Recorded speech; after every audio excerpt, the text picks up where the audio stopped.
Hi, these are your August videos 2014 with me, Lada from Astrolada, and today we're shooting from the mythical and mystical Delphi. You've all heard of the Oracle of Delphi. This is where thousands of years ago the high priestess used to make predictions for the future of Greece, for the future of the ancient antique world. So this place is magical. It's one of the most sacred sites that are around, that are known to humanity.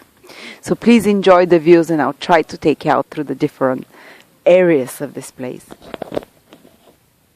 Hi Sagittarius, this is your August 2014 horoscope from the wonderful Delphi. And please make sure you check your ascendant sign. It's the astrologically most correct one. And if you don't know it, you can find it out at my birth chart calculator if you know your exact time of birth. So what does August hold for you, Sagittarius, Sun, Moon, or Ascendant? Okay, well, two malefics. Let's start with the bad news. The two difficult planets, the most difficult planets, Mars and Saturn, are joining in your 12th house of expenses. So some sudden expenses that you didn't prepare for, possible, or even if you're on holiday, because the 12th house rules anything which separates us from reality, which is relaxing holiday. It might not be as basically if you are, you might have sudden expenses there, something going wrong. If you're in faraway countries, if you're trying to relax, it might be a bit more difficult right now. So you have to be careful. And 12th house also rules, it's a hidden house. It's the last house of the horoscope. So it rules any kind of hidden enemies. And because it's two malefic planets or hidden support. But because it's two malefic planets that trigger it, there might be some underhanded maneuvering and undermining actions taken against you. Maybe someone is talking behind your back. Maybe someone is undermining your authority. Maybe someone is trying to to block you from progressing further. And make sure you do not get involved in any intrigues, in any delusions, deceptions, because these will backfire really badly on you.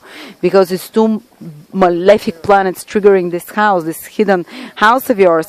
While you can be the victim of such underhanded or delusions, or someone who is trying to con you in some way or mislead you, you have to be careful. Or someone who is not your best well-wisher, you have to be careful of that. But the worst thing that can happen is if you yourself get involved in some kind of underhanded action, in some deception, or in some intrigues against others, talking about them, because this thing can really, really come back to bite you, So watch out for those things. And what is 12th house? Yes, we spoke that it's some expenses can come up as well that you didn't expect. And another thing, 12th house rules sleep. Rules the ability to sleep well. And with two malefics there, you might be having some troubles with the sleeping. You might be having some even nightmares a little bit. You might be having a little bit more restless nights than other times. And 12th house rules the, spiritual connection to higher power. You might feel a little bit more, restless in that area. But if you're doing some hard work there, if you're trying to meditate, for example, if you're trying to do some spiritual practice, which requires effort and which requires hard work, this will be auspicious for you. So this way, through hard work, you can connect better to higher power. And 12th house rules completion, endings of things. So you might be now a great period where you end something difficult that you've been doing. Something from Mars nature, maybe some repairs, something you've been fixing, maybe some fight or conclusion to some battle you've had, some argument, some enmity you've had with someone. This can come to a conclusion because it's the 11th house. Or something to do with Saturn that has a conclusion. Maybe some hard work, some job you've been working on, fixing something again. Maybe some period of depression as well can escalate and can have like a conclusion. Or some difficult obstacle can have some kind of a conclusion right now. And now let's go to the positive side of the prediction. Jupiter and Venus and Mercury, the three benefic planets, they very rarely are together in the sky, and they trigger your 9th house, Sagittarius. They trigger really positively the sign of Sagittarius, which makes Sagittarius a bit more lucky as well. So you see, on one side you have to watch out for 12th house things that are more difficult, like underhanded, behind your back, deceptions, But on the another side, you have a lot more luck right now because of all those wonderful planets triggering your 9th house. And 9th house, first of all, rules higher education. Now some of you might have a look to get accepted into a great university, or might have great results in exams, or might have start preparing for higher education and get very positive results. So some of you might start desiring to study something new, might have an opportunity to learn some new skill or information that is very productive for you. So be open to this kind of things. And ninth house can also rule foreigners, people of foreign nature, people, teachers, mentors. There might be a great support and help coming to you, or father figures, a great support coming to you from a father figure, from a mentor figure, from a guru figure, and some great advice. The ninth house is the house of good advice, the good advice that God gives you. So right now, especially in August, especially towards the middle of August, you might receive some fantastic piece of advice.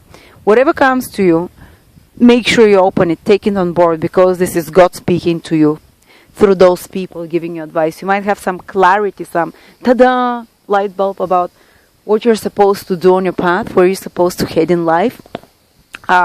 Because the ninth house rules, basically ninth house gives us the bigger picture about the future.